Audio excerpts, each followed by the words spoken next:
everybody. Welcome to our dandelion lesson.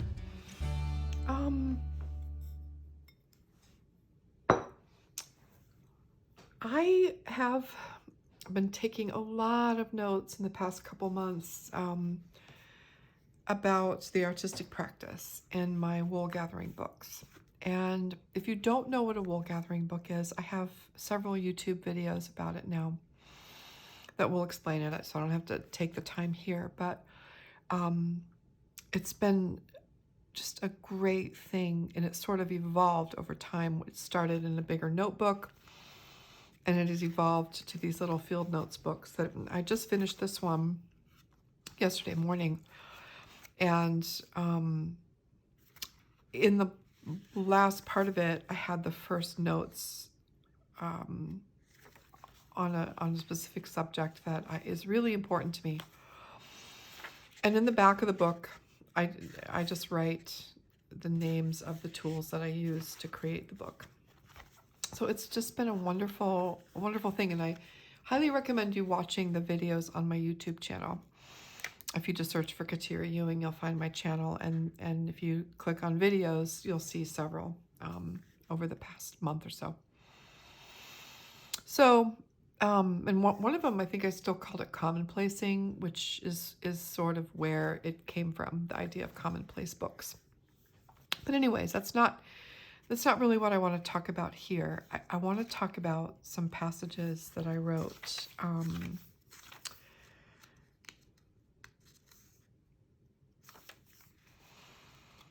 Nope, let's see. Okay, it starts around here.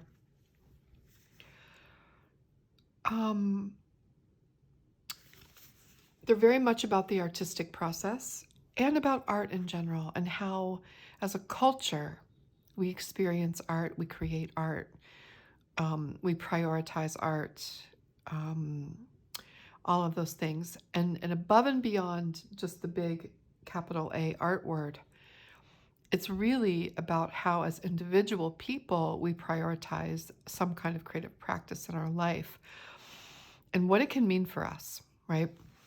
So I'm just going to read you some of these. They're probably all just a little bit disjointed, and then I'll talk about them as I read them.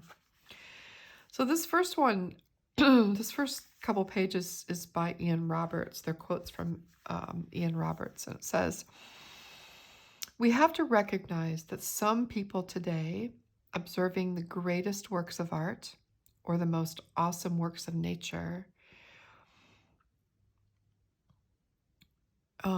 like the Grand Canyon, for instance, give these works but a minute before they're ready for something else. Insatiable for change, they are immune to deep resonance." Well, I thought that was a really powerful statement, and it's just becoming more true and more true. And there are a lot of things to blame this on, but one of the major things we can blame it on is social media and the invention of the smartphone and the invention of the 24-hour news cycle, things that just keep us moving on to the next thing over and over and over again, where we never really pause and go deep, right? And so I think of that funny scene in the movie, the vacation movie with Chevy Chase, and when they get to the Grand Canyon finally, and they get out of the car and they go up and they kind of look at it, and he goes, "Oh yeah," and he shakes his head and he turns around and gets back in the car. Right? I wonder how often any of us is really pausing to reflect in a deeper, more resonant way with anything. I have noticed this in myself, and I have put things into place in my life that allows me to do that again, because that is my nature, actually. I'm a person that tends to go deep, and so that's my nature, but my nature has been hijacked from the technology I use, social media I have to use for my work. I really think so. And so at least I'm aware of it, and I know, but a lot of people aren't even aware that this is happening to them. Technology is such a good thing, right? Without it, we wouldn't be gathered here. We wouldn't have our incredible Zoom gatherings. I love technology. Love it, love it, love it. I actually love Instagram. I love social media in that way for sharing beauty and inspiration. I think there's some really dark elements to it, but I have learned to avoid those for the most part. However, um, it took a lot of work and effort and time away and really being mindful and aware to get out of the doom scroll type of scenario where I'm wasting my precious time that I will never get back.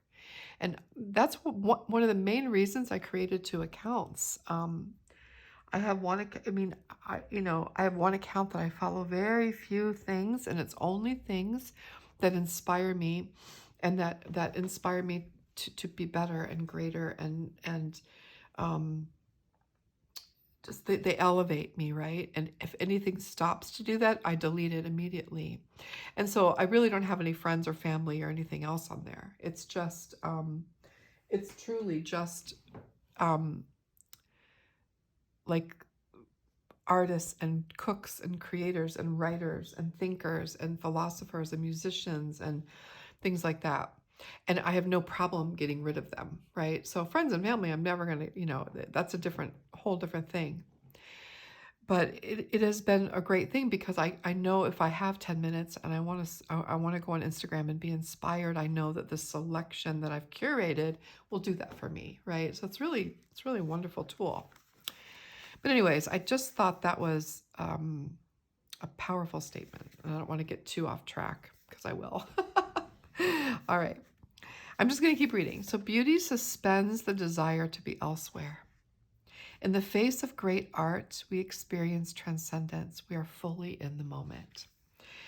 This is very true, and it's why a lot of art falls to the wayside and doesn't stand the test of time. And there is something really, really important to understand about beauty and art. A lot of art today, I sort of liken it to the confessional poets. People are creating art that is cathartic and for their healing. And that is so incredibly valuable. We talk about that here a lot.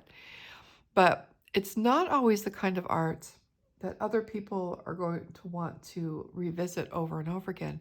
We might for a while, but sometimes it's not for the masses, right?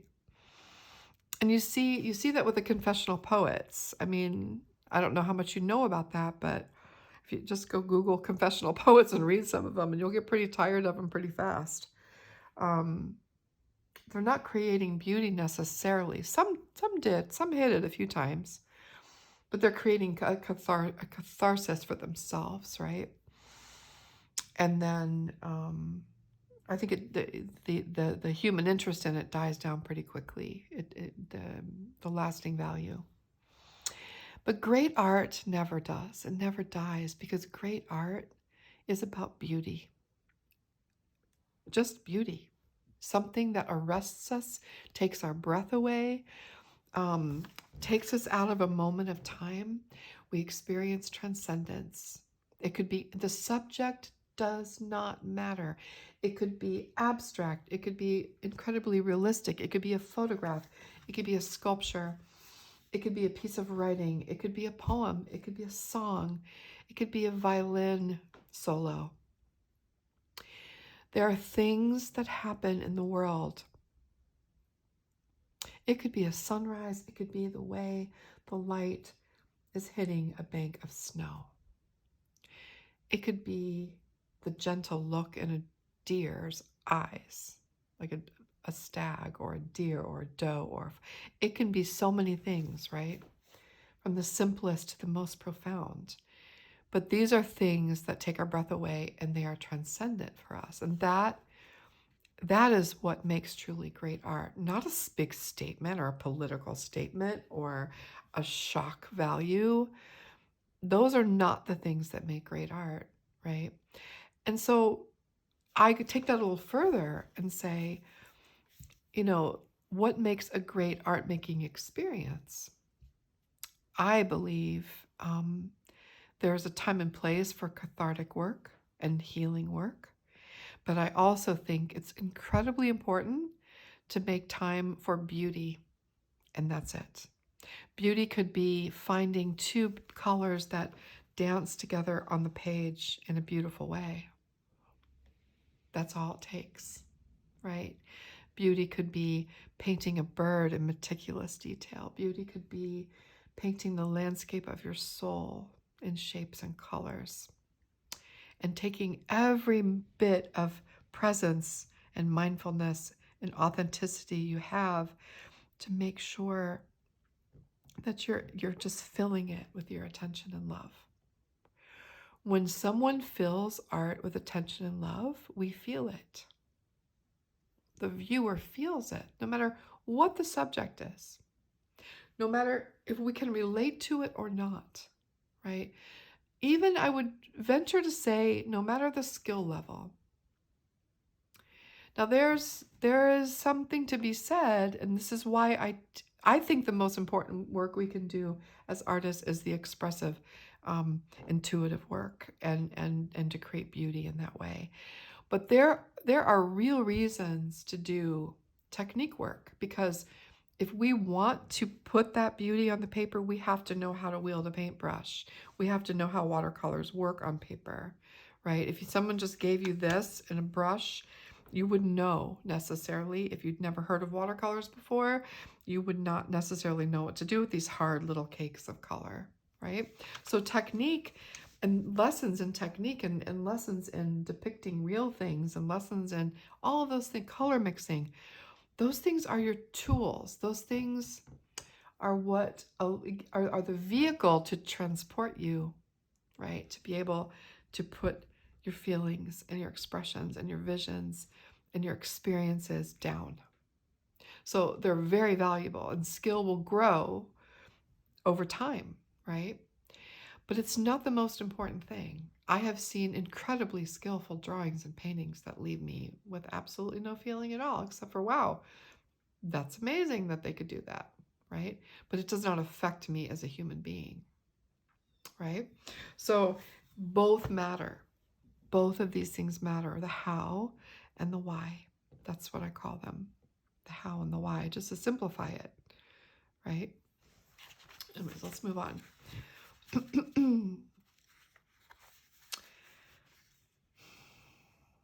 We realize now that our common human language is not Esperanto or computers or something having to do with vocal cords and speech.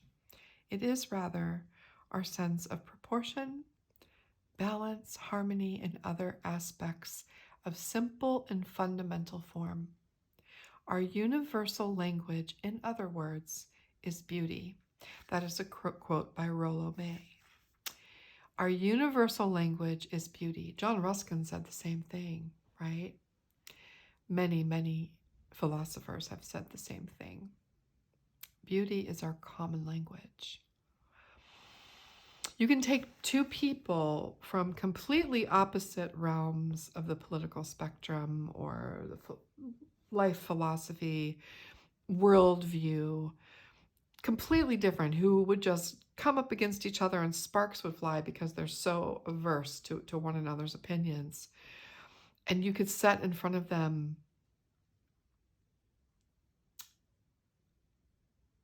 a beautiful newborn fawn in a sunlit glade in the forest, and they would both stop in their tracks and share that experience of beauty together, right? That is truth.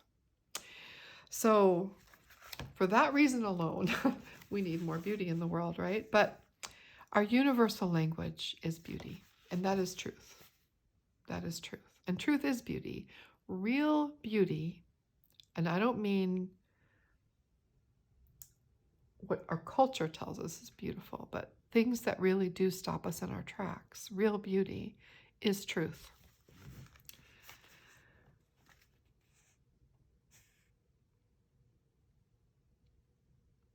To the reigning art establishment, The notion of beauty and its creation is politically incorrect, outmoded, and even dangerous. This is true.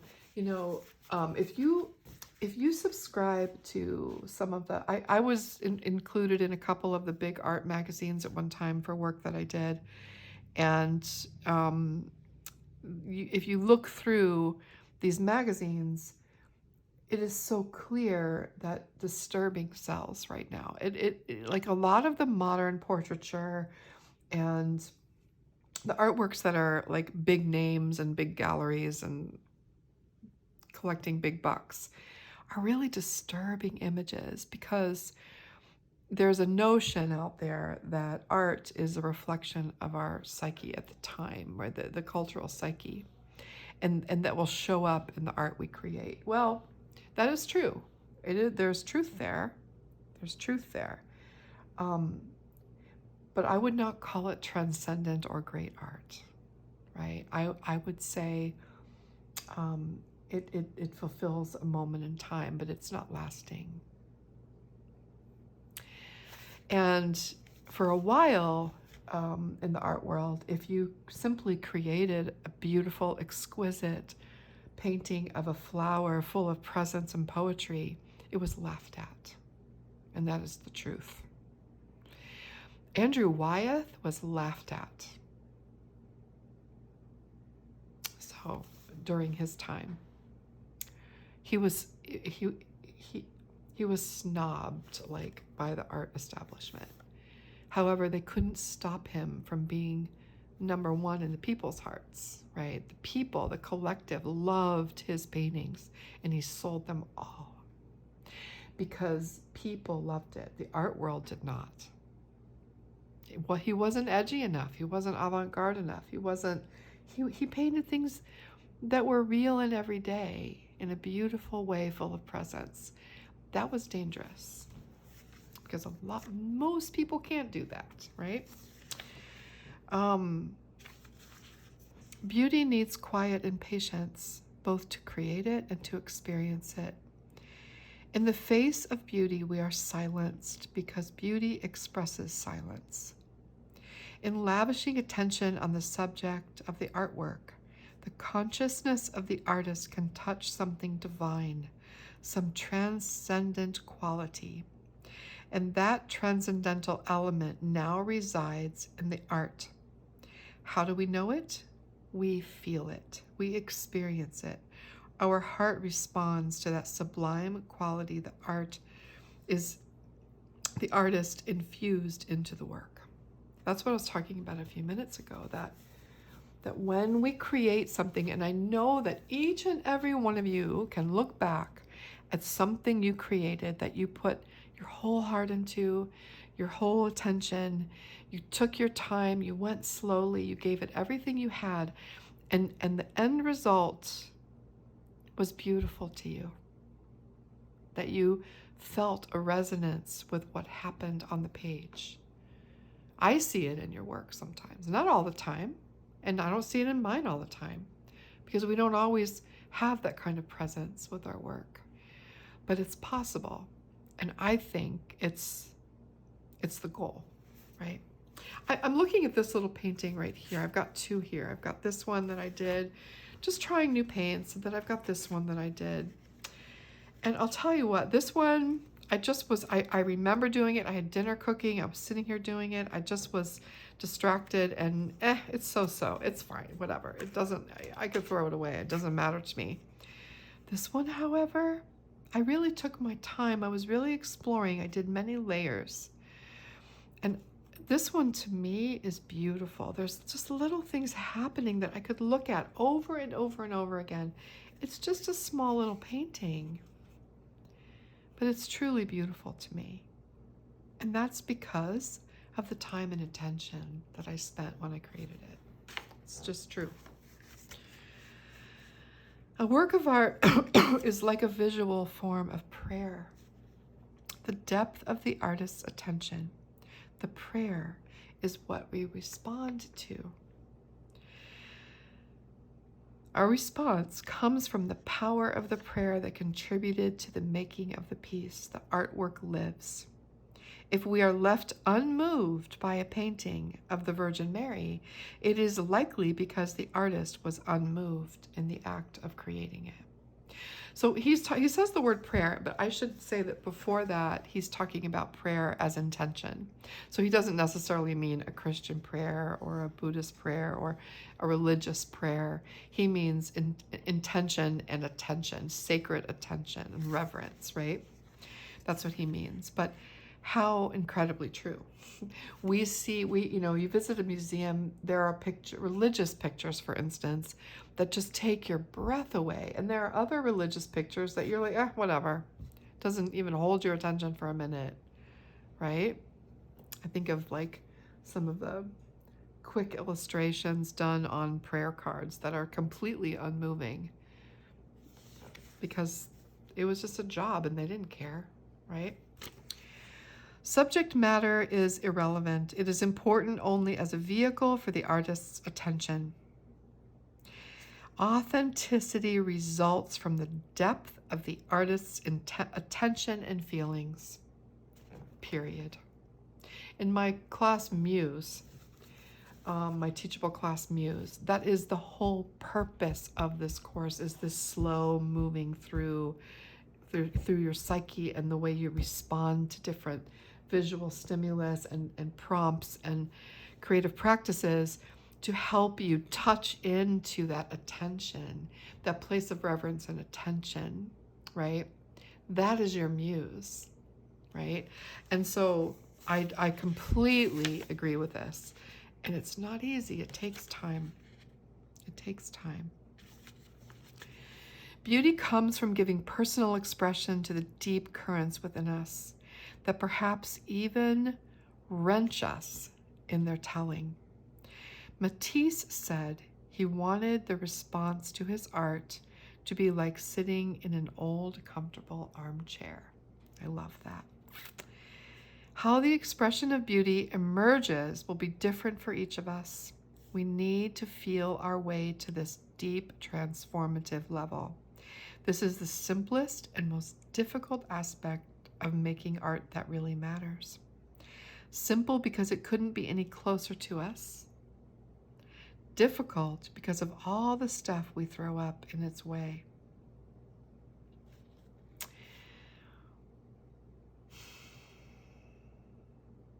Power, this is from Emerson.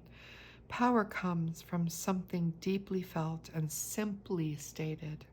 Nothing astonishes men so much as common sense and plain dealing. All great actions have been simple, and all great pictures are too. That's a great quote. So,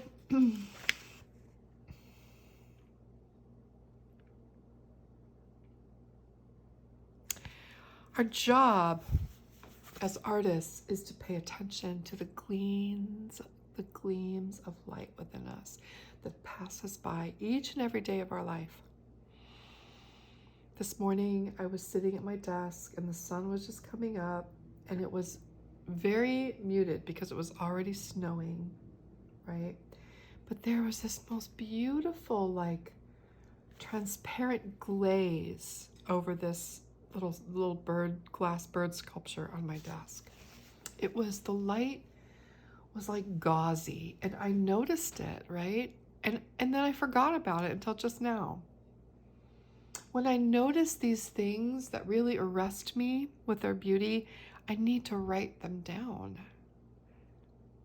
I need to write them down because that is your treasure trove. That's your treasure trove of ideas of things that you should be painting. The lessons we do on Patreon here are my choice, I choose them not because I love them or because I want to paint them or because I want to draw them. I choose them because there's something to learn in them, right? So they are lessons. We are not creating art. We are not creating art when we do those lessons, right? It can end up being amazing, right? But it's not creating art because it didn't come from us, really. It is to train you to create art from things that come from you. And it's your job to sit down and write down and take note of the things that open your heart, the things that arrest you, the things that stop you in your tracks, right? And take your breath away. Those things will be different for each of us. And we may share some in common too. But that is our real work. So I wanted to just wanted to talk about that and share some of those readings that I took the time to write down. I might share this dandelion lesson on YouTube. I really am trying to invite more people to join us here. And I am not someone who's going to go hit people over the head with marketing plans. And so sharing is the best way I know. And I don't like to share too much that's on Patreon, but every now and then. And I think this is an important subject. And I think it really is the essence of what we do here, our work together. And I see the results in each of you over time, right? Some of you have been here since day one, and I see it. I see the results. You're doing the work, right? And it's beautiful. So I thought I would paint for a moment. I have these strips of paper, and I need to make some bookmarks. This is just watercolor paper ends that have been torn when sheets were torn, and I want to say even somebody sent me these, and I have so many of them that I can't remember where each of them came from, but no, I probably did it because I have X's on them. So the X's tell me the side of the paper to paint on. And I'm going to do something that I really love to do, and that is just play with color in an expressive way, just for the beauty of it, and then have something useful when I'm done. I have bookmarks that I can tuck into packages or presents for people, or just stick in a book when I visit a bookstore. I do that. And it's great fun, right? So see how I'm just lining them up? I've got 4 of them here. I'm just sort of lining them up on the page, and I want to tape them down. So I'm going to tape them. You don't need to watch that, and then I'll pop back on. Okay, so they're taped down, so they'll have a really interesting border, and there's just this narrow strip of some color. I think they'll make great bookmarks. You can laminate them if you want to. I've got laminating sheets that I've done that before, but honestly, I don't like to. I like people to be able to touch it and feel it. Will they last forever? Probably not, but it's okay. They're meant to be used and age over time. So I'm going to use a brush that forces me to misbehave. That's this LeBron brush. I just love it. It was a gift to me and from my dear friend Michelle, and I really just love this brush. It is the brush I pick up when I want to lose control. I've got some beautiful paints here. I've got this Winter Night set from Christina, and I'm going to start with this, just a little swipe of these 2 colors right here at the bottom. I'm going to just stick my brush in there. This is Michigan Specularite and Iron Chromite Bluish. And just sticking my brush across both. And then I might stick it in water one time and then put it again. And then I'm going to put just a touch of this on the end, and I'll be sorry, I'll have to wash that out. But sometimes I like to do many colors in one thing. And I'm just letting it dance across the page. Oh, yeah, it just thrills me. I don't know, it's just, that's what I love. So I'm going to use that now. I'm going to take it and soak that up onto my brush so I don't waste it, and then I'll clean it off later. And then do it again, and maybe I'll go the other way. A little bit more.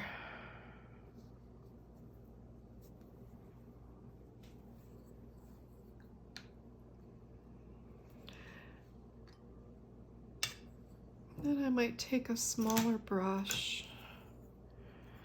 I just want to drop some of that blue in, so I need to clean it off here. This blue is called Copper Blue, and it's just so beautiful.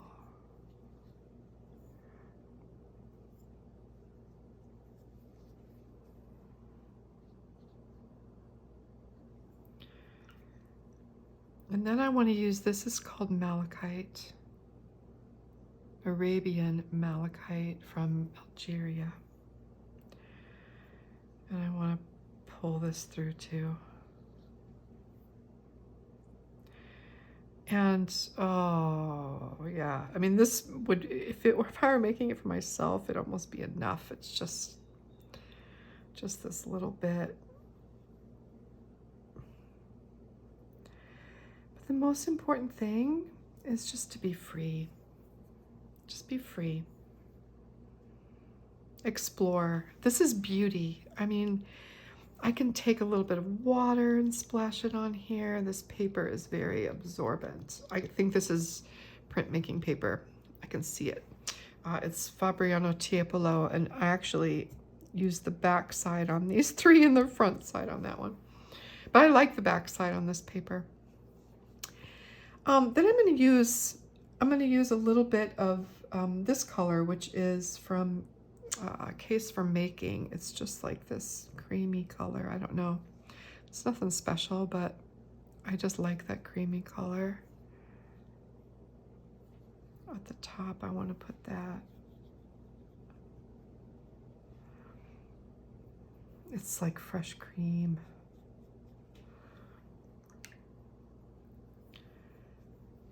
And then I'm going to use this creamy color. This one is Alba Albula from Switzerland. This is in Christina's palette too, and I'm going to add that to the bottom.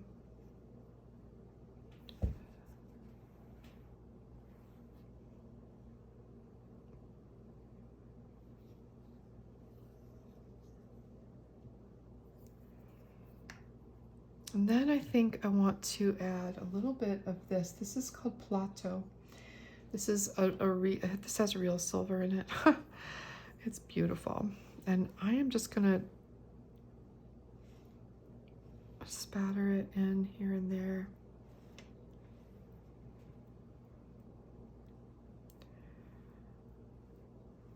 So I get a couple little dots of it on the white paper too.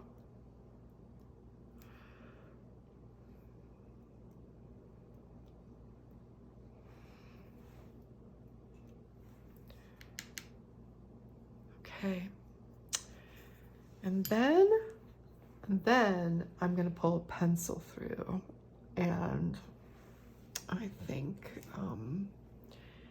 just a graphite pencil, which is really what I love.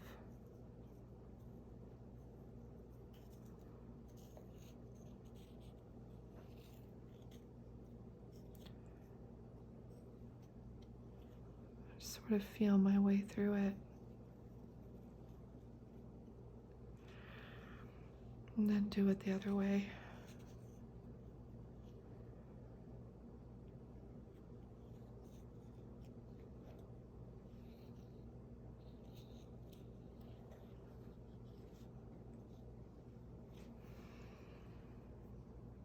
Mm, 3 times.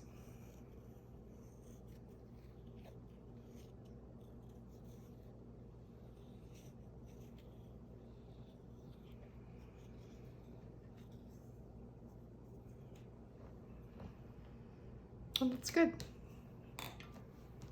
All right, I'll let this dry. You know what? I changed my mind. I want to add a little bit of something. I'm going to use a tiny brush. Where's my tiny brush? This will work. I have these colors. These are like fluorescent colors. I like this pink one, and I'm going to put a little bit of this on the end of my paintbrush, and I'm going to touch it to wet paint in each of these in one place, like where I feel it. And just that one little spark.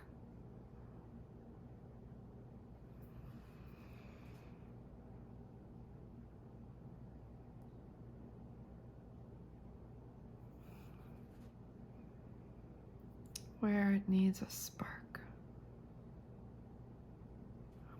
There. Now I'll let it dry. Okay, so let's take the tape off. And I want to sign them with my monogram.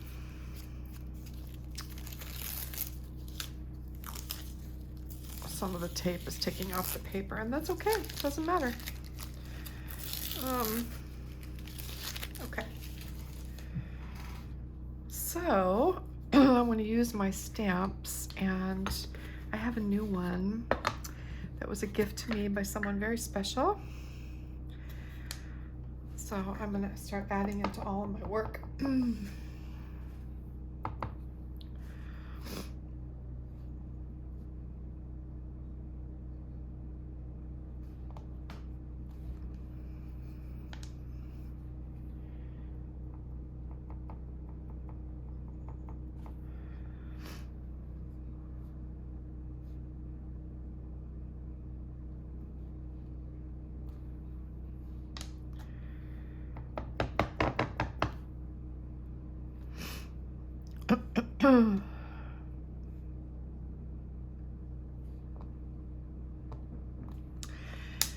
Mine needs to be cleaned. I think it's just getting too old.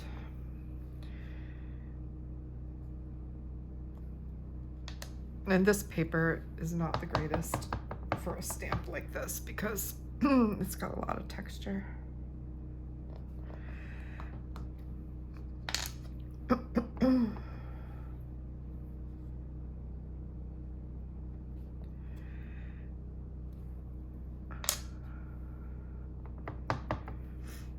And then I can tuck these away, tuck them into a letter. Boy, that's just not doing what it's supposed to do. Clean it.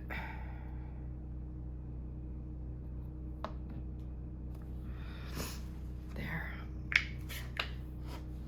And I have something lovely. Honestly, you can tuck them, excuse me about the cough. You can tuck them into your bag too, and next time you're at the bookstore or something, just slip some in. Slip some into books. Aren't they lovely? Go to the library, slip some in to books that are popular right now. I just love them.